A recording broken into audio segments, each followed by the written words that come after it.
தமிழ் வாழ்க, தமிழர்கள் வாழ்க வளமுடன். அமெரிக்க விமான சேவைகள் திங்கட்கிழமை முதல் சேவையை தொடங்கும் என FAA அறிவித்துள்ளது. அமெரிக்காவில் ஏற்பட்ட 43 நாட்கள் அரசாங்க முடக்கம் காரணமாக குறைக்கப்பட்டிருந்த விமான சேவைகள் வரும் திங்கட்கிழமை முதல் வழக்கமான செயல்பாடுகளுக்கு திரும்ப உள்ளதாக அமெரிக்க கூட்டாட்சி விமான போக்குவரத்து நிர்வாகமான FAA அறிவித்துள்ளது.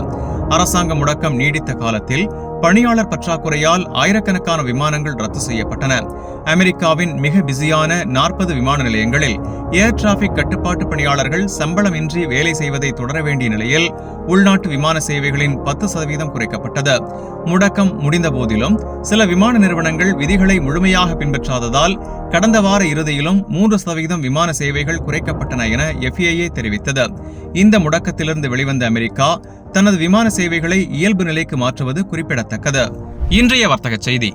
சவுதி ரியாலுக்கு நிகரான இந்திய ரூபாயின் ஆன்லைன் மதிப்பு ரூபாய் 23.63, ஸ்ரீலங்கா ரூபாயின் ஆன்லைன் மதிப்பு ரூபாய் 81.86, அமெரிக்க டாலருக்கு நிகரான இந்திய ரூபாயின் மதிப்பு ரூபாய் 88.63, அதுபோல் இலங்கை ரூபாயின் மதிப்பு ரூபாய் 306.99, ஒரு யூரோவுக்கு நிகரான அமெரிக்க டாலர் 1.158 என்ற மதிப்பில் உள்ளது.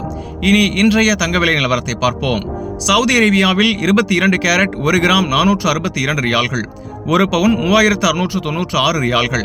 இந்தியாவில் 22 கேரட் தங்கம் 1 கிராம் ரூபாய் 11,495 என்ற அளவிலும், ஒரு பவுன் ரூபாய் 91,960க்கும் விற்கப்படுகிறது.